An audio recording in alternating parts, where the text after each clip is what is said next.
Determination, self-control. A very good afternoon to one and all, and a very happy Women's Day to all the women who have immensely made great contribution in the field of education and hence are contributing to the process of nation building. I am delighted to welcome you all to this new episode of Futuristic Education. These are a web series produced by Edudevs and partnered by Amrita Vishwavidyapeetham University, an initiative which tries to empower the 21st century educators with the 21st century skills. These are a city-based webinars. And I'm your host, Devyani Kapoor, and today we have a very, very esteemed panel. We have with us Dr. Prashant Nair, Vice Chairman, IQAC, and Associate Professor, Department of Computer Science and Engineering from Amrita Vishwavidyapeetham University, Coimbatore. We welcome you, sir. Thank you. We also have with us Dr. Manisha Sharma, Principal, Venkateshwara School, Delhi. We welcome you, ma'am. We have with us Ms. Deepshika Gandu, Principal, Columbia Foundation Senior Secondary School. We welcome you today, our esteemed panelists, on today's deliberative session, which is on artificial intelligence in the classrooms. Remember when we used to go out to buy groceries or bargain with our local sabziwalas or the vendors? And now, with a click on our smartphones, the groceries, the vegetables, even our transport, we get everything at our doorstep. Times have changed. Technology has become an integral part of our day-to-day life. How Zomato can drop food of your choice at your choice of time, how you can order a taxi. These are some of the contributions of the 21st technology driven century. Well, we wouldn't have been able to survive the whole pandemic if technology wouldn't have been at our side. We deliberate today on something which is a very, very novel aspect of the 21st century. Yes, we talk today about artificial intelligence or AI that provides a computer program with the ability to think and learn on its own.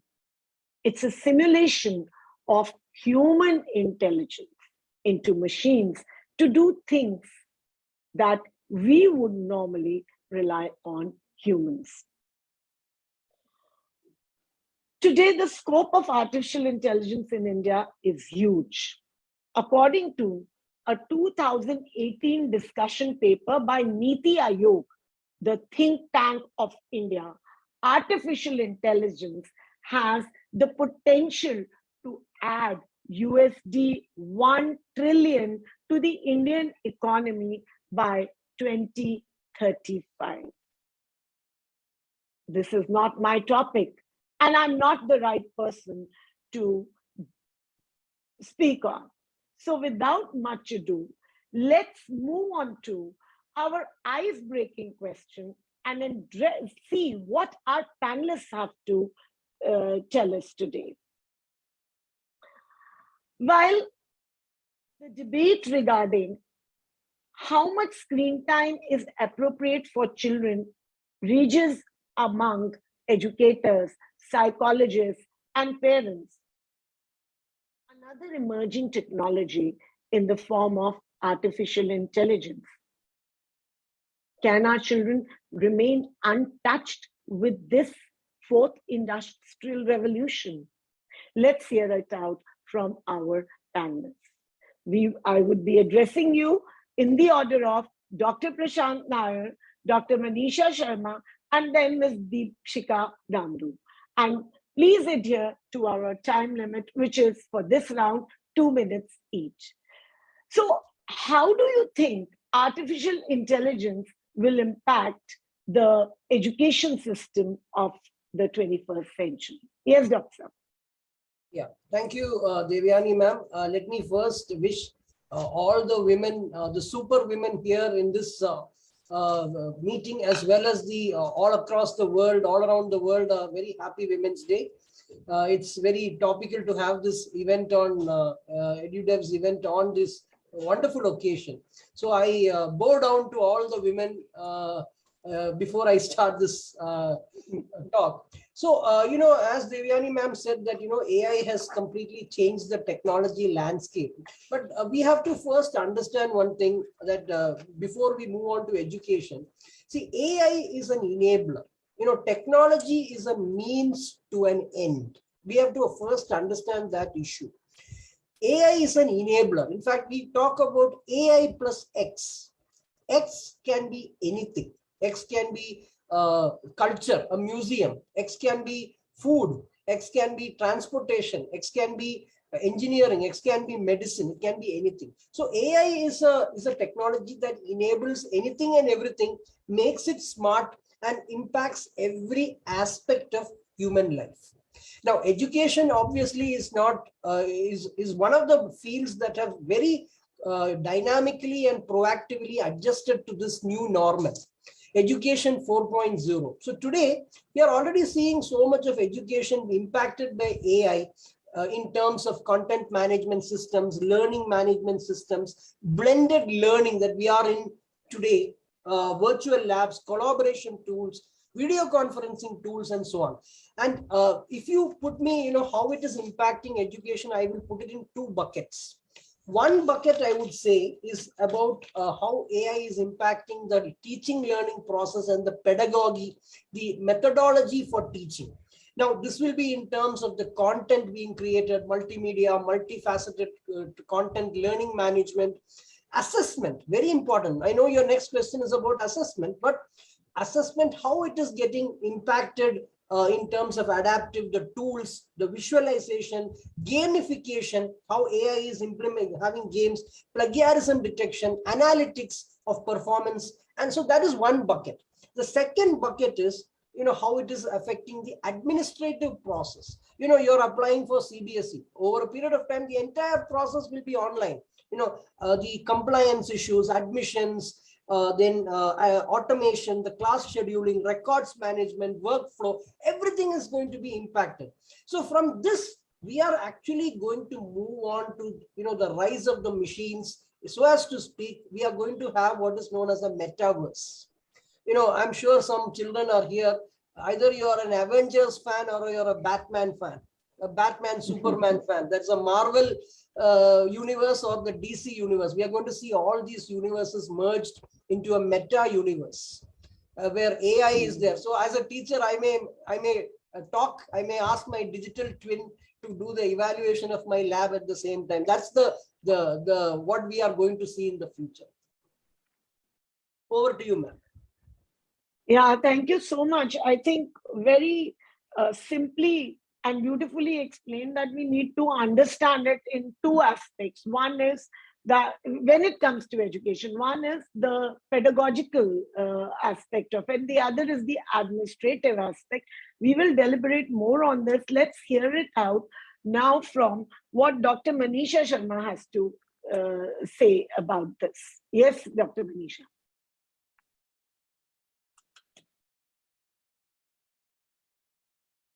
You're on mute, Manisha, ma'am. She's on mute.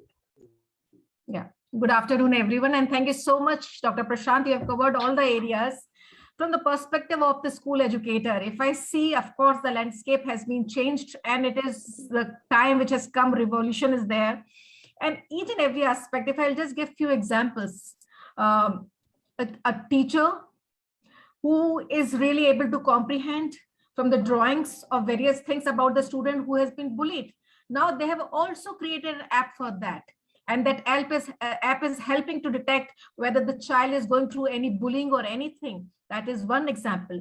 Another example, a device, while the children, they're swimming in the school, all right, and a device has been installed in his cap or her cap. So if there is any danger or anything is there, then there will be a siren or anything alarm will be there. So you see, these are our co-scholastic activities where the artificial intelligence is impacting.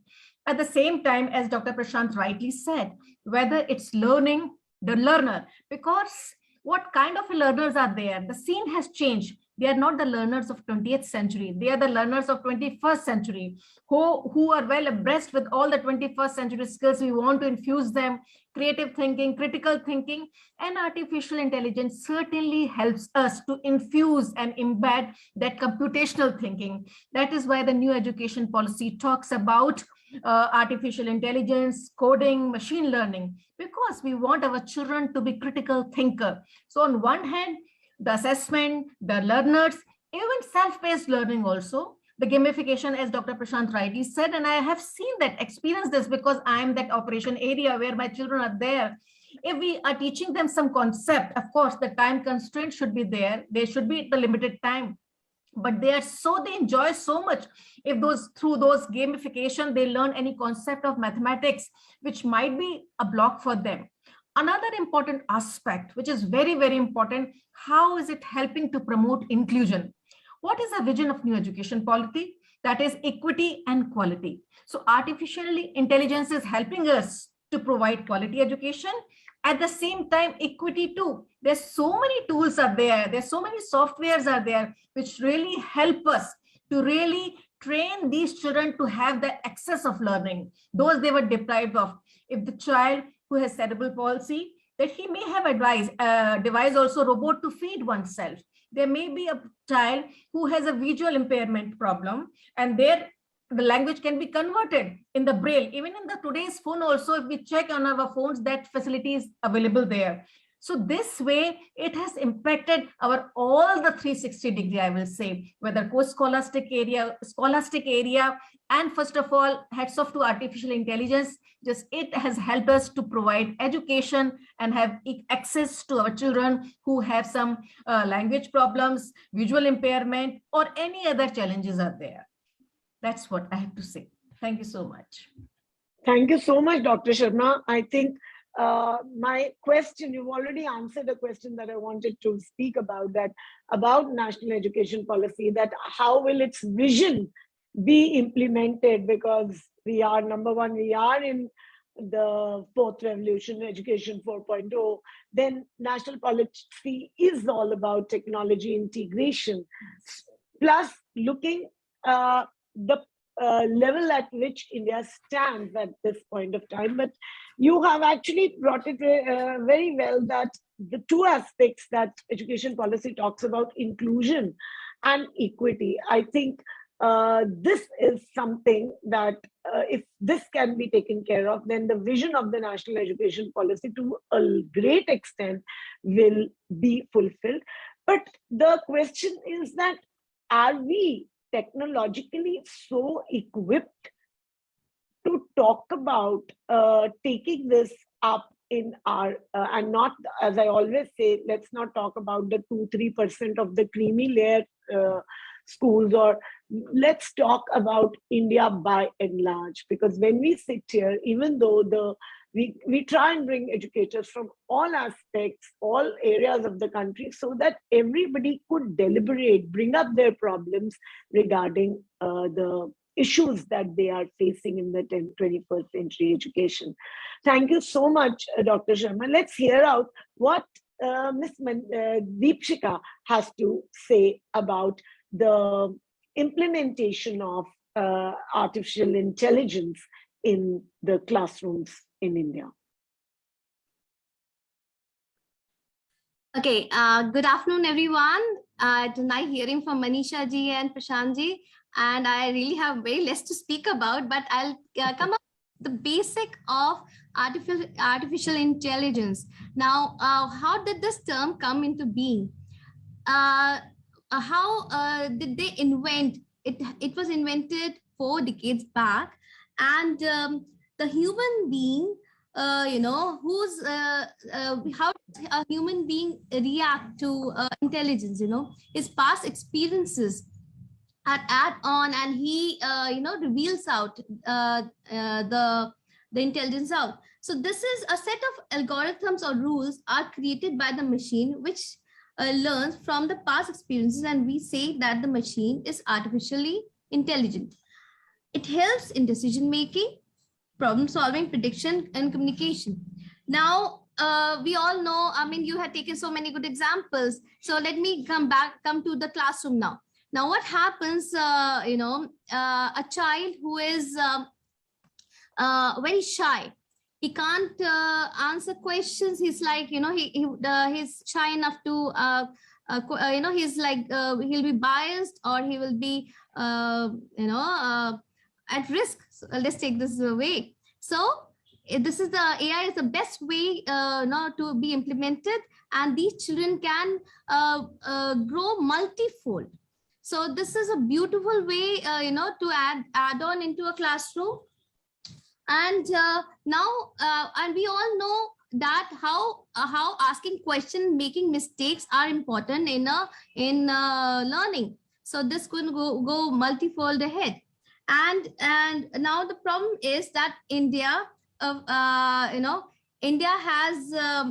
600 million young people, and everyone deserves good education. So with high budget schools, things are going to go very well, and it'll be accessible to each and every corner. And as ma'am said, inclusive education can be enhanced.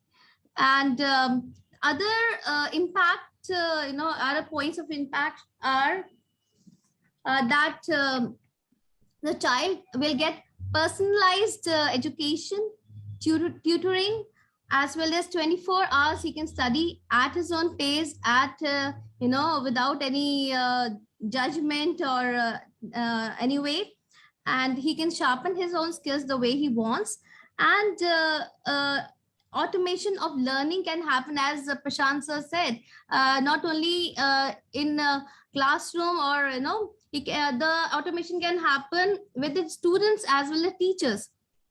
The grading can be worked upon. For example, a teacher, or let's take the example of mathematics. Okay, we say the child is weak in maths.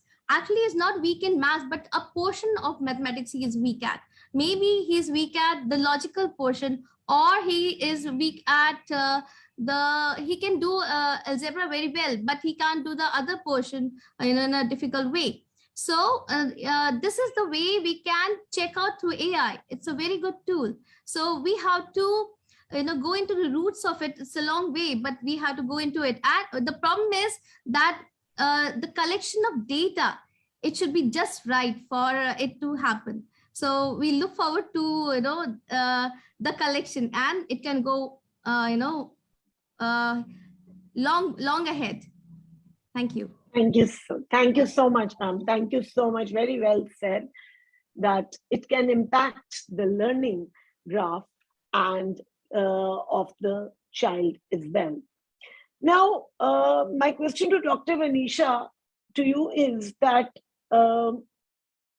several education experts are saying that our system needs a revolutionary technological intervention. An intervention that would make it more inclusive, as you just said. It would make it more inclusive and accessible. Now, all of you, so many examples as to the way artificial intelligence functions in the system. Dr. Prashant spoke in his nutshell that it's pedagogical and administrative, when assessments, whether it is. So there are many aspects of it. But my question is, how much and to what extent can AI be actually brought in to the classrooms? Because that again will be very, very differential. The parameters will be very differential from a progressive, a private school to a bilat. So how much is essential that has to be brought in the classrooms? Yes, Dr. Manisha. Yes, Ms. Kapoor, you've rightly, I like your first thing, the part of your question that yes, accessibility is very important. Keeping in mind India, which is I'm very passionate about, when we talk about equality, right? How it can have access. So I'll give you many examples that if we just read about that, even children who are coming from humble background, even villages, with simple tools and softwares and mobiles, they have really created such apps which really help them. I'll give you just an example, because we often do these kind of workshops along with government school, and which is my observation that those children, they come because they're facing challenges. So their mind is always working to bring the solution. If you are just, if suppose the many, I will give you a very specific example. If the child who has discussed with me and shared with me that in a classroom, they also often observe that the dustbin is full and the papers start coming out. So they have just simply installed a chip. So wherever that paper start coming, that start giving an alarm, right? With this simple. So these children, they do come with this solution. So there is no dearth of intelligence here. The government is providing many more aids and scholarship. And I will see if we work as have or have not, holding each other's hand in a more collaborative manner, I think it can reach out to each and everyone, and access can be happen to all, and everybody's beyond reach, within reach. The second part which you have asked me about setting the limitations. See, it is in what extent we should use artificial intelligence in whichever the areas are there. The assessment has been made very much easier by the artificial intelligence, which was the mammoth task for the teacher. We can diagnose, and it can help children also, like Bajus and all, what they are doing it. They're providing such kind of software that each child individually can get to know about whatever the areas of weakness and how she and he can work. It has also helped teachers a lot. Whether it comes to school administration system, I think the artificial intelligence has really helped in many more ways. So as for inclusion, but when it comes to the limitations of using artificial intelligence, as far as it is providing and making our pedagogy, because we all talk about innovative pedagogies, as long as we are sustaining the interest of children, it is very, very important, because artificial intelligence is going to remain there. It is an integral part. But when it comes to gamification, games, and constantly glued to screen, it is very important for all the schools to work in tandem with all the stakeholders. The school cannot work in isolation. The school has to work in holding hands with the parents also, setting the limits for that, as long as they are glued to the screen. But in school, as long, when it comes to assessment, whether it comes to pedagogical tool, whether it is assistive technology, which is helping and promoting inclusion, I think artificial intelligence is going to remain there. We cannot set limitations for this when it is a facilitator, but when it starts ruling our minds and taking away the emotions as a human being, then we should create a bar to that. Thank you so much. This was Dr. Manisha telling us about how much artificial intelligence can be used. What are the challenges and limitations of using artificial intelligence? Dr. Nair, I would want you to reflect upon, we are talking about pedagogical aspects of artificial intelligence, how it has been designed, and newer innovative pedagogical, what we are talking about. What do you have to say when it comes to assessment, and how best can assessment be impacted through artificial intelligence? Because we all agree, pandemic or no pandemic, AI or technology is an enabler. It is going to stay. And in other words, because AI becoming the buzzword and something which we all have to hinge on to make our tasks easier and we have to rely on. So how do you think in the most effective, and again, accessibility, affordability, by keeping those things in mind? We cannot leave these aspects Yes, aside. absolutely. Yeah, sure. At one level, echoing the fact that, see, assessment is perhaps the biggest challenge that is there in terms of this new paradigm, because there are so many tools for the teaching learning process, the curriculum, the pedagogy. There are so many tools very easily accessible and available, but the assessment is a bit of a red flag. In that way, there are challenges towards it. Now, learning because of AI is becoming very immersive, becoming very adaptive, and becoming personalized and customized. But the assessment also has to move on to that level of adaptive nature. So the child, whether it is in school or in higher education or in tertiary education, they should be able to learn at their own pace, wherein they are able to study at their own pace, do it at their own time, and so on. So here there is one issue that I will say is that, I'm sure many of the teachers who are attending this will agree with me that, the grades of the students have shot up through the roof during the pandemic period. Don't you agree with me? I'm sure all of you agree. It's not only in schools and colleges and universities. Grades are all, skyrocketed. And we know that, probably some of it at least is not, has been done through unethical means. So the assessment has to be not only adaptive. Another big challenge is that we need to have a fair and square assessment model, a level playing field where somebody who's studying and, burning the midnight oil should be given that, kind of outcome and so on. So I think that's the major challenge that we need to do. We need to integrate this plagiarism detection, monitoring of unethical means. There are already things, there are some AI applications. Many of the universities that conduct national entrance exams have used this. It tracks your eye movement when you're writing the exam, and it can make out, that when your eye movements are kind of little other than you need to only look at the computer and answer your questions. But if you're opening a new browser, if you're looking at a book, if you're referring something and somebody is coming and helping you, all these things can be very easily detected and predicted that there has been some unethical means. So I think we need to have more tools like that. Okay. Right. And I think what you said was that, learning is becoming very immersive, adaptive, and personalized and customized, which we've been talking about differential teaching, learning, pedagogies.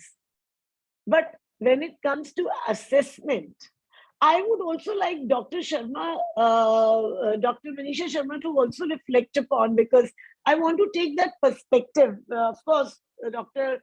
Prashant was telling us that, how these proctored tests have become so, popular these days. So how did it happen in your school? Because we were having these online assessments. Was it effectively? What is the actual scenario? If you could just briefly reflect upon this, Dr. Manisha Sharma. Ma'am, you're muted. I'm muted. Yeah. Yeah. Yes. So rightly, Dr. Prashant said that students did use all unethical means during this pandemic, and they were very happy and overjoyed. And I would tell you frankly that it was a mammoth task for me to how to convince them for offline examination. I said not to be afraid, not to be this. But then I told my teachers that we will not be doing justice, as he said, that who are really working hard genuinely, and the one who is just getting cut, paste, copy type of marks and grades, accelerated all the marks. So what we did, like a holistic kind of assessment also. What they answered subjectively during online tests, that is one task. But in addition to that, the Viva Voce has also been a very, very important component, which really help us to assess the child's knowledge.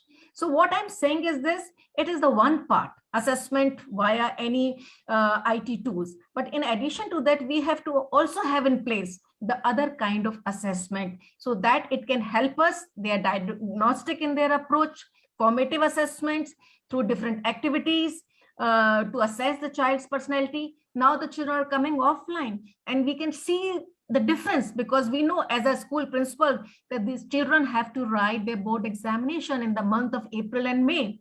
The child who was getting 99% came down to 5% and 6%, which is really a matter of a great worry to me. But I want to motivate them. At the same time, I also want to really train them and assess them and prepare them for different kind of assessment. That is why CBSE has also worked on the holistic report progress card. That means the progress card has to assess the child with the different dimensions, not only just the technology enabled kind of assessment, all right, which can be diagnostic, but through different as many as means which can help us to the child. If the child has created a podcast, how original he or she is in this, and instead of just writing pen and paper, or again I'm saying cut paste copy kind of projects. But as we need to, as school educators, we also need to be creative while conducting assessments. That is my submission. Thank you. Very right, very right. I think we keep talking about the 21st century skills of creativity, critical thinking, collaboration. They are team so building. beautifully team building, and they are so beautifully aligned. Why they are known as 21st century skills is because somewhere technology is a sprinkler over the whole thing, and it cannot. So they have to function in a very collaborative way. Thank you so much. Coming to Dr. Ms. Deepshika. Now, I was just speaking about the fourth revolution, which has just picked up, and education 4.0, and what is shaping today is learning and systems are concepts of artificial intelligence, which is the topic of today, machine learning, Internet of Things, blockchains, etc. When we are teaching our students and equipping them with this kind of technical knowledge, there'll be a time when we are creating such individuals who will be job creators and not just job seekers. So much of creativity, so much of critical thinking coming up, so much of innovation happening, because we keep talking about innovative techniques. My question to you is that if we are looking at a world like this, then how can schools incorporate, and how much they can incorporate, the artificial intelligence into the current curriculum? And how well national education policy aligns, if you could tell our viewers as well, that how national education policy aligns with this kind of a vision?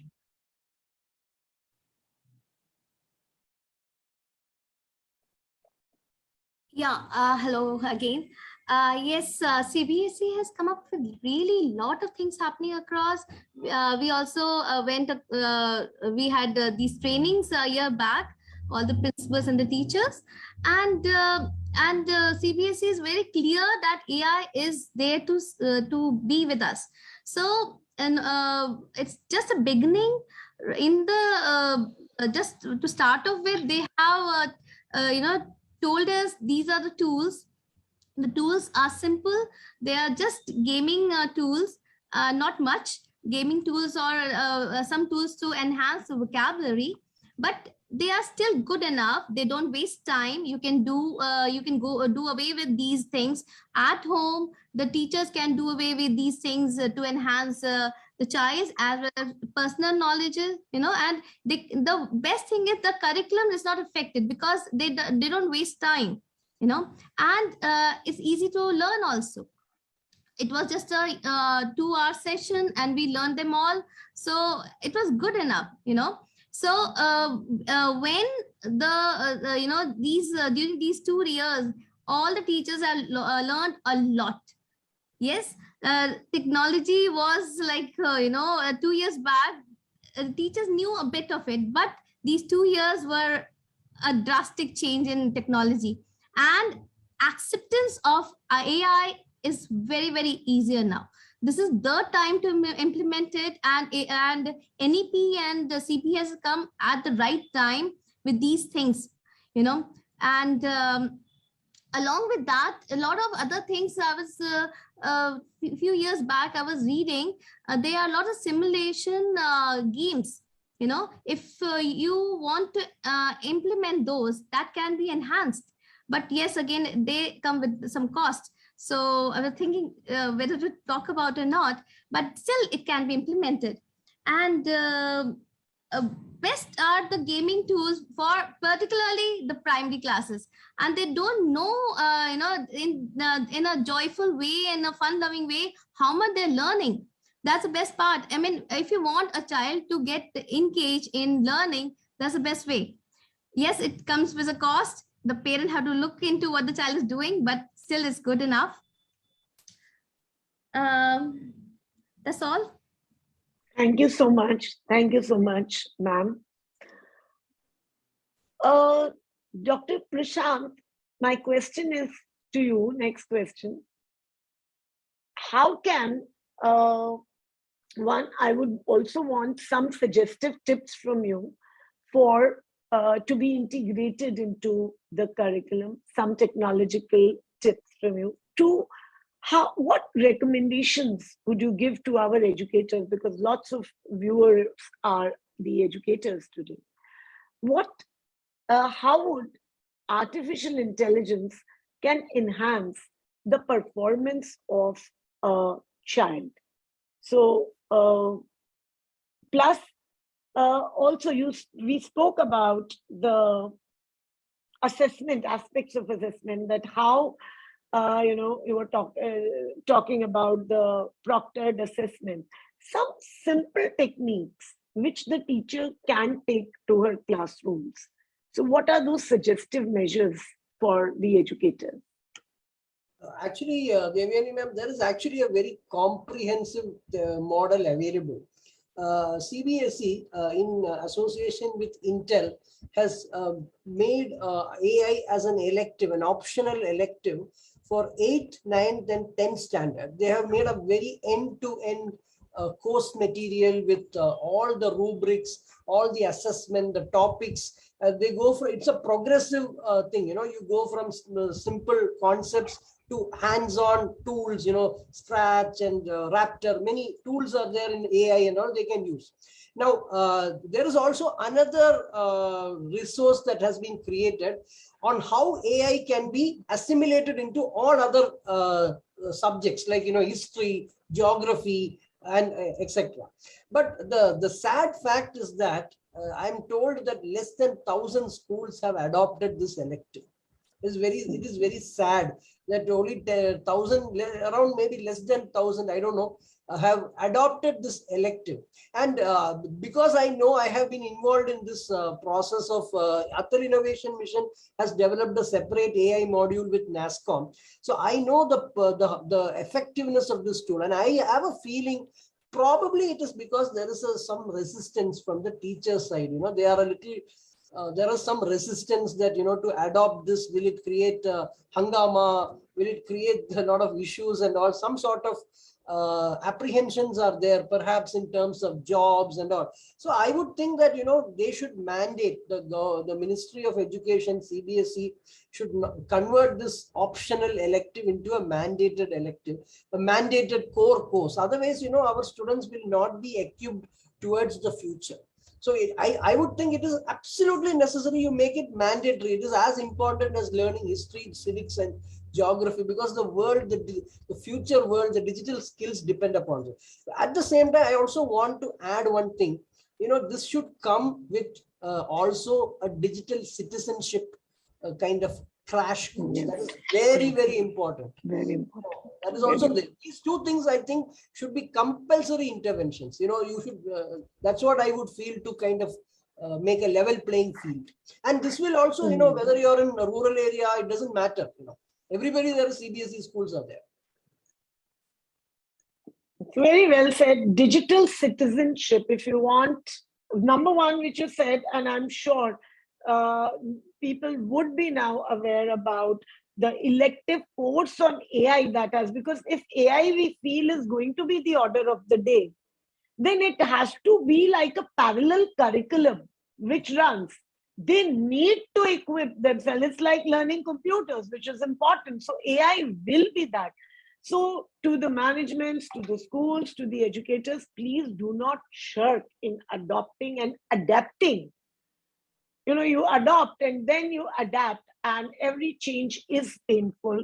So this transition has to happen if we want to create students, and we are hoping to create such students who are creating jobs and not just seeking. And the way the world is going to shape, it's important that and yes, there should be a crash course on digital citizenship, the code of conduct, because there's a whole big, I think Dr. Nair, you were the one in our last webinar who quoted the statistics of the digital population that exists, which is, I think, I don't remember the numbers, were in some trillions and I must have written somewhere. 5 And so, billion internet users, 3 billion Facebook users, 2 billion yes. YouTube users. Imagine, look at the statistics on your tips. So yes, it becomes mandatory that they have a code of conduct. They have some fundamental duties, some values woven around them when they are. And that is something which is extremely lacking. And the reason is the kind of crisis which as a society, we are now facing. There are newer kind of problems and newer kind of crimes that are coming in. Thank you so much, Dr. Prashant. I'll come back to you. Now, we have just stepped into talking about some aspects of the disadvantages which we could face when we are handling too much of indulgence in technology, but we cannot help it. That is going to be the order of the day. My next question is to Dr. Manisha Sharma. Now, on the flip side, as we said, AI education is not without challenges. Challenges in the fear of instituting robotic and systematic changes that are vulnerable to various kinds of attacks. What, according to you, are the disadvantages of artificial intelligence in classrooms? And then I will come back to Dr. Prashant to give us some suggestive tips to arrest those limitations or disadvantages. Yes, Dr. Manisha Sharma. Yes, I will only say the aspect is this, though they have started working on that also to detect emotions, the feeling part, because we are human beings. We are made of flesh and blood. It is very important to connect one human to another. And that social emotional aspect, the emotional intelligence we talk about, the self-awareness, how to understand others, how to understand, identify others, how to relate with others. This aspect is missing in artificial intelligence.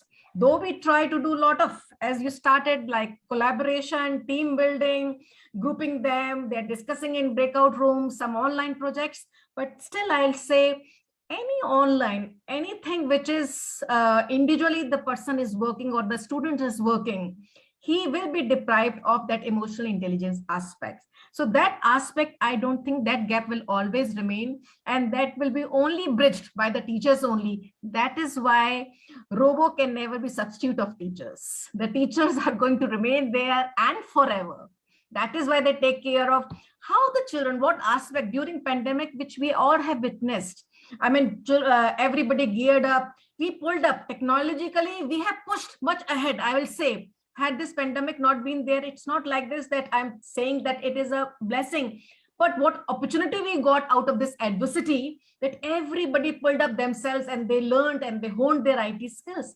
But at the same time, when it comes to social emotional skills of children, they were a lot, as a school principal, I know There so many students were there. They were going through so many trauma and psychological problems, which we really need to address. And still we are grappling with those problems. The anxiety, all of a sudden entering the room, coming to school, not getting ready. I mean, it was very difficult for them even to connect with their peer. Can we imagine the child, the small child of 3-year and 4-year-old who is just connecting with his or her peers via screen for 45 minutes? And one now, after these 2 years gap, they have understood now this is what the school called. Can we imagine the mental state of the child?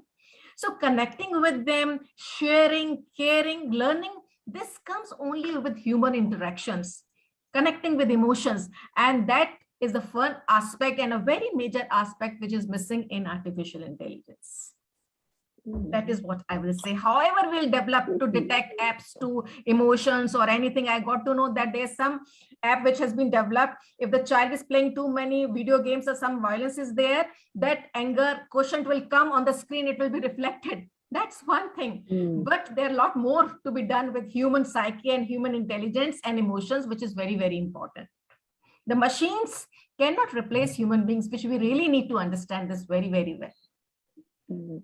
Thank you so much. Dr. And I'd Prashant, also like to thank you add, Ms. Devyani, that ours is the first school in entire West Delhi who started artificial intelligence as a core subject. And this is our third year in artificial intelligence. I have told my teacher, and my head of the department has written books also on artificial intelligence, Ms. Meenu Kumar. So I hope the journey has started, and let's all work together and rise together. That is very, very important. Excellent. I'm sure what Dr. Prashant was referring to, the elective subject which we have introduced on artificial intelligence. Very good. Thank you so much. Dr. Prashant, my next question to you is that what should be on the one hand, we are talking about, screen time, which is ironical actually. Everything is shifting. There is a paradigm shift and there is so much of reliance on technology. And then we talk about the screen time.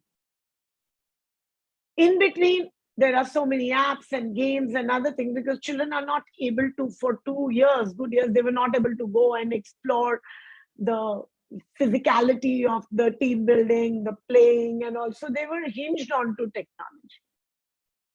So this creates a very, very cliched and a very complicated situation. So when we children, and we are talking about schools here, they are at risk with technology addiction, which we are all facing. What would be some of the steps taken to curb this problem of addiction? And along with that, it is mandatory. We are talking about the topic of today's artificial intelligence in class. We are asking our teachers to equip themselves in those skills. How do we, in fact, we all need to today deliberate upon these ambiguities. As panel, let's ask you and take it up. Dr. Prashant. So, one issue is you talked about screen time and digital addiction is there. But there are also other problems. See, to be very honest with you, AI, there are other problems. As Manisha ma'am was telling, this social skills have come down. Now, even before the pandemic, you see children playing with WhatsApp, with the mobile phone. The technology has definitely resulted in social skills going down. Perhaps emotional quotient has also come down. People are not comfortable. I know I have seen people, very, very smart 9-pointer students who are kind of not comfortable in social situations because they're so crazy and addicted to technology. So, the only way is there are two things. One, I told you about this, so the digital citizenship in the curriculum, and here the teachers have to play a part. The first one I want to talk about is digital citizenship is very important. It has to be compulsorily taught like a module everywhere, so that children know that yes, this is great. Technology is great. It's a leveler. It's an enabler. But we have to know the limits of that technology. We should not become a slave to that. Technology should be your slave. You should not be a slave to the technology.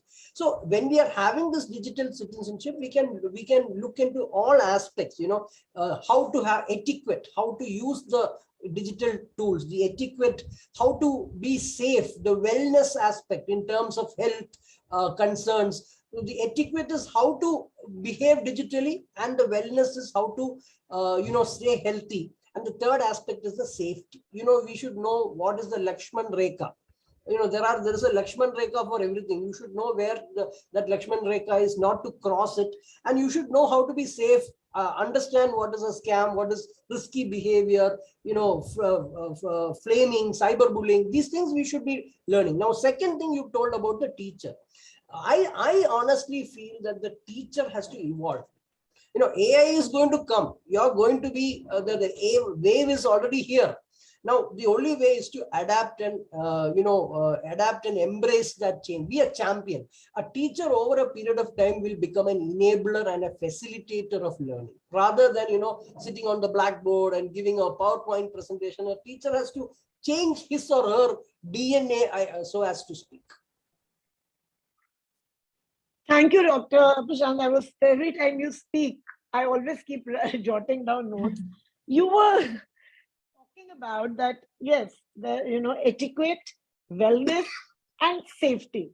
Till now, schools, and I'm sure both the principals will agree with me, and then I will come to Ms. Deepshika, that till now the teachers, principals were fighting challenges of misbehavior, bullying, and which was there in aggression, all these problems which were there, disciplinary problems, which were there right in front of them. Now the problem with how to teach these things, when you're talking about, would that be really simple, or would it take another so many decades to imbibe our students with these etiquettes? For me also, I have to put an alarm. There is a system where you can put a tab on how much Insta or you'll be able to use. But that's us. How will we teach these lessons to our children?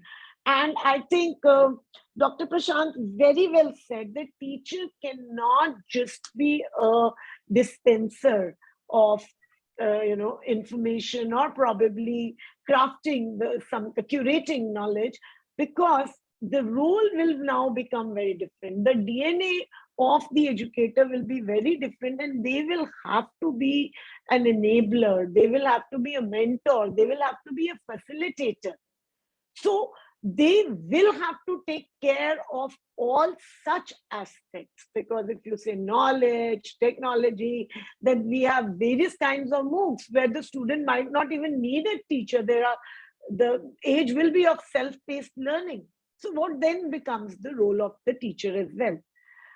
I would now ask Ms. Deepshika, you've been hearing this. So what is your perspective on what are the challenges?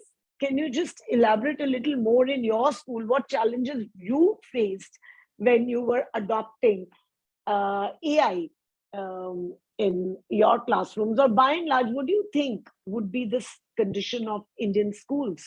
Would every school be like Dr. Manisha's school, who would have already 3 years back imbibed AI in their curriculum? Yes, Ms. Deepshika. It's a big question. If we talk about India as a whole, it will take a lot of time. It will take another decade or more. We all know that the schools are going through tough times, and all schools are not as good as, or Manisha ma'am is quite lucky. Every school. You know, started. isn't it? So we have to accept it. I admit that my school is a little above budget, but still we have to think about it. Yes, my neighbor, the school in the neighborhood might not be able to accept it. Number one, you implement it. We have smart boards in all the classes, but do every teacher know how to implement it, to use it, and be that creative with that tool? So I think we have to create an urgency first. If the urgency is created from the grassroots level, I think, how did the mobiles come up? The urgency we created and everyone learned it, isn't it? So I think if the urgency created, the government norms will work very fast. And even, so we have to work this out in this way. And parallelly, this is the reason, that if you don't, you'll be left behind. If you don't learn WhatsApp, what will going to happen? We all know. You don't know what's going on. You can't even greet anyone. You can greet anyone on Women's Day as well. So, or a birthday. So you're left behind. So this is what we have to create as a whole, a culture of, as I just love this digital citizenship. I just love this terminology. So we have to create it happening parallelly. There's one more thing which is very important, that even if you have implemented as a as an owner or a principal, but if the teachers are not willing, again, it's not going to happen. It has to be a complete, all the stakeholders.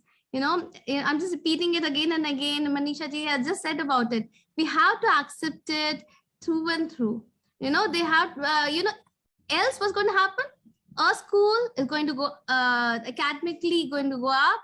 Yes, you have to blend it with the teachers, education. It's not going to be AI separate and education separate. Teacher have to blend it with her own teaching methodologies, and it will go beautifully.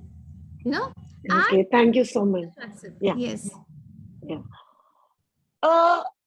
So artificial intelligence software is highly vulnerable to cyber attacks. And we're talking about Herculean data. We're talking about hackers. All these terms come alive when we talk about, technology and artificial intelligence in particular. Dr. Nayak, how to maintain, very simple question, how to maintain security and, what to do in case of loss of data due to technical issues. So, because, our viewers are coming from various cities, and I myself would feel I have to read all these information twice to ensure that I'm speaking right or wrong. So what would be your suggestions? Very technical things, if you could let our educators know. Give me, these are the 4-5 things. If you're going to, these are the things that you need to do to secure your data. And these are 4-5 things to also let us know how to handle some kind of cyber crimes too, when it comes to behavior or other things. Yes. Yeah, okay. Well, I have a full 1-hour presentation on this, but I'll quickly say at one level, it's at a corporate or an institutional level. I mean, if you're a school, a company, a factory, or a university, or a startup, as an organization, you need to have a very clear perimeter security. You cannot, it's called perimeter security. You cannot compromise on anything, whether it is at one level buying licensed software. You have to buy, otherwise it's not going to work out. Buying licensed software, because unlicensed software is very prone to virus and other attacks. Number one. Second is having a proper firewall, having clear policies, having all the paraphernalia with respect to the security of the network and so on. I'm not going into technical jargon, but this is something that you cannot compromise. And of course, buying a proper antivirus software, which is McAfee, Kaspersky, and all, because you need to subscribe. You can install it for some time, but then every day new viruses are coming, new worms are coming, and only if you subscribe you get it's called a signature of a virus. When you subscribe, only these McAfees and Kasperskys, they go on adding the signatures of the virus, and otherwise you don't get protected. That is one level at the institutional level. Like by licensed software, perimeter security, buying firewalls, buying all the security equipment, and so on and so forth. But more than that, the man in the middle, or rather the woman in the middle, the human element is very, very important. Many of these organizations have very good policies, very good technologies, but ultimately it boils down to the individual also. So as a person, as an individual, you're a teacher, you're an administrator, you have to be very, very careful. That's the thing. Passwords, many of us, 1 2 3 4 5 6, this is the password. Password is the first level of breach. It's very easy for somebody to hack by getting into your password. Your password has to be absolutely safe. And all of us have, I'm telling you, 9 out of 10 out of 99 out of 100 of us use the same password for everything. One email ID, office email ID, same password. Personal email ID, same password. Bank, same password. So we should try to learn to have different passwords, or have 3 4 versions of the same password. That is one way you can be little safe at one level. And then you get on your mobiles or your computer, you're going to get an Apple iPad, Apple iPhone. All this is flaming. Nothing is going to come. All these deals are humbug. They are just trying to cheat you. Nothing is going to, there is no free lunch. Nothing is going to come free of cost. Click this, you will get a free iPad, you will get a free iPhone. Just stay clear from all these. No bank is going to ask you for a password in email. No company, no financial institution. They will call you on the phone and ask. So if you get these kind of messages asking for password, asking for confidential information, Aadhaar number, just stay clear of it, and never ever click all these nice looking things, but they are nothing nice will come out of it. These are the things that quickly come to my mind, but I have a elaborate thing, but I can only remember of these 3 4 things. I think that is a great insight that you've given, that one is buying licensed softwares, because that's most of the people do, that they kind of downloaded versions using firewalls, proper firewalls. But most importantly, it is your passwords that you have to maintain. So, but also let us know that as a school, because school has enormous data, enormous, and how to, because I remember once when, and I've also mentioned it in one of my the book that I'm writing, one of my books, that how a group of very, very bright students, they hacked, that is about 6 7 years 8 years back, they hacked the entire school's data, and they juggled with about 100 students' marks were changed overnight, and their grades skyrocketed. But so data becomes extremely important. So to schools, from that perspective, what should the school do? What are some of the suggestions to the management? So ultimately, you're talking of some sort of automation. It's basically a kind of an academic ERP application, enterprise resource planning, where you're putting the children marks or some sort of, it's basically an ERP. Now, yes, whatever academic ERP you are buying or you're developing, ask the vendor very clearly, what are the security controls? Now, when he is giving you that, there are 3 4 levels of security that he or she will tell you that, this is one level of security. This is the second level of security. This is the third level of security, fourth level of security. Plus, there is a hierarchy of rights and privileges. So the principal has some rights and privileges. The faculty teacher has rights and privileges. The student will have only view-only access. The student, so those kind of things, when you are procuring a software, talk to them and ask them to give it very clearly in writing that these are the protocols available. Not enough. Show that to a third party. And let that third party also look into whether these protocols are safe enough, because everywhere. But then, having said that, there are smart children everywhere.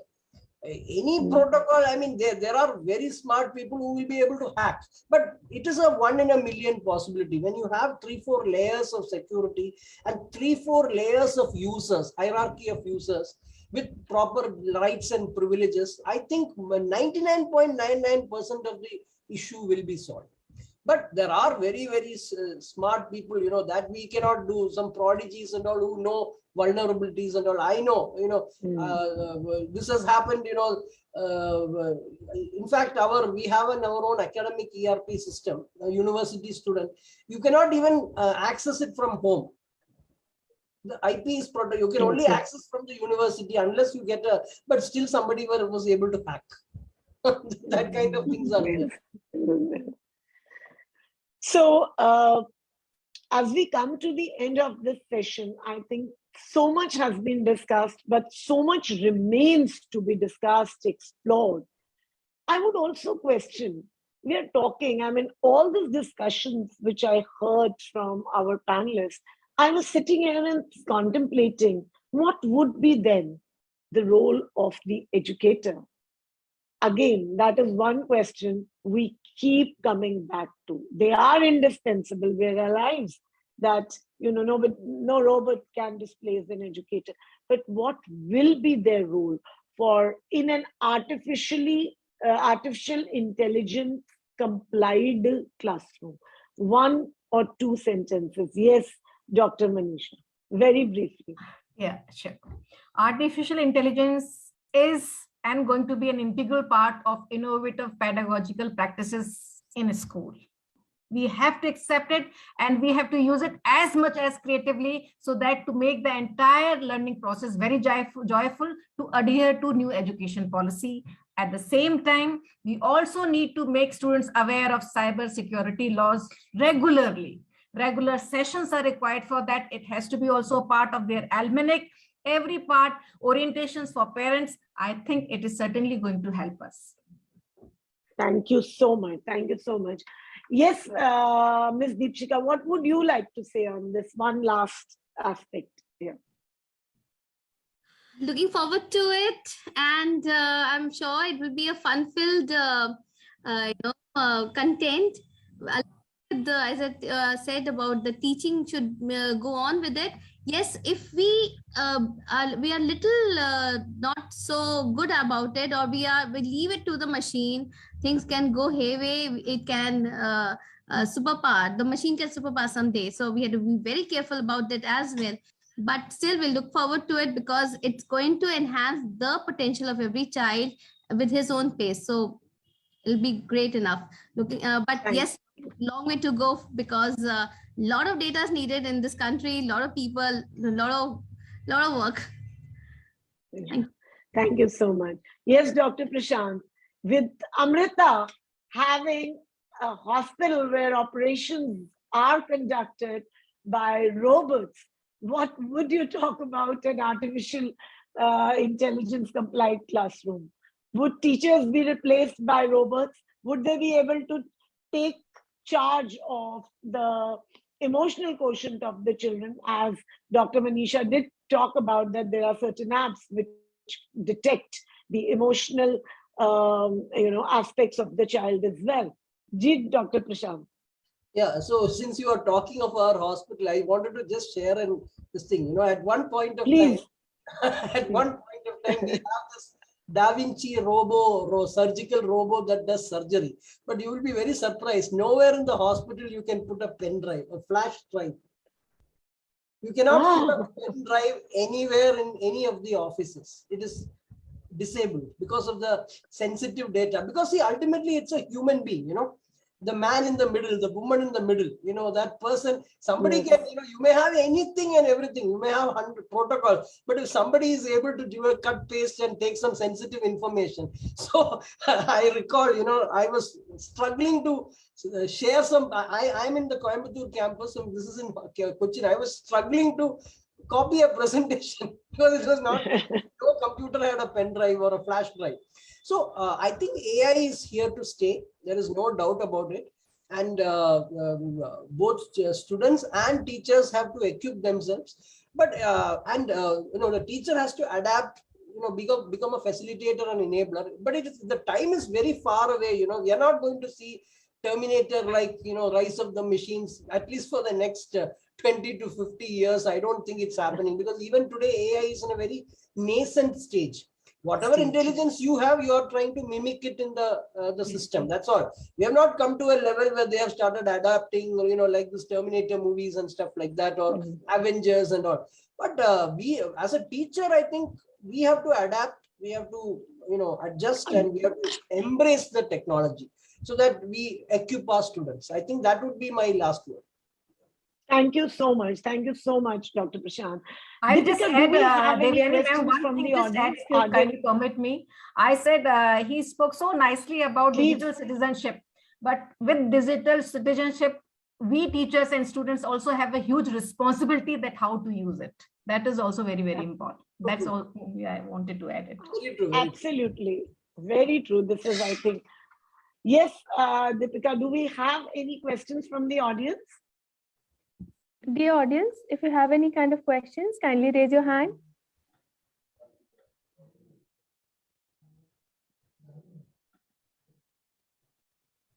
I think, ma'am, all their questions have been answered with this was I'm such a sure. great deliberation.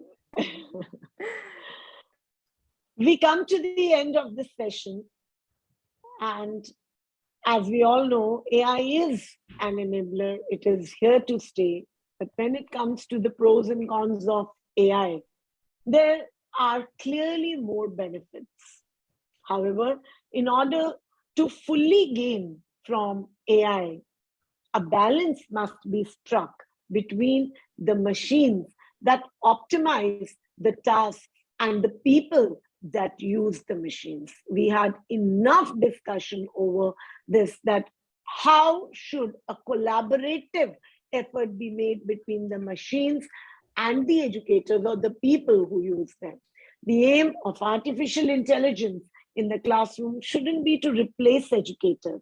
It should make their jobs easier and more fruitful and purposeful. The use of artificial intelligence in education has still not been embraced by all schools completely. One of our panelists, Dr. Prashant, did refer to the elective subject which CBSE has introduced as AI. And we must incorporate it as a parallel subject so that to equip our students, educators, and other stakeholders to take this to have the seamless transition in the system of education. Coming to an end, on this Women's Day, let's celebrate the success of all empowered women and pledge to make each and every woman strong enough to raise her voice against injustice and suppression. And let's not forget, education is one industry where women have made the biggest contribution.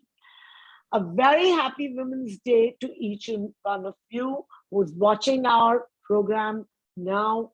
And we come to an end. Please stay tuned to our upcoming web episodes on futuristic education. These are a series of episodes which have been produced by Edudevs School of Inspired Teaching and Learning in collaboration with Amrita Vishwa Vidyapeetham. For more such issues, and if you have any suggestions, please write to us at info@edudevs.com. Thank you so much. Thank you so much, Devyani ma'am, for conducting such a wonderful session and moderating. Thank you, everyone, my co-panelists, and thank you, all the viewers. Thank you so much, everyone, and a very happy Women's Day to all. Thank you so much. Pleasure. Thank you. Thank you. Thank you.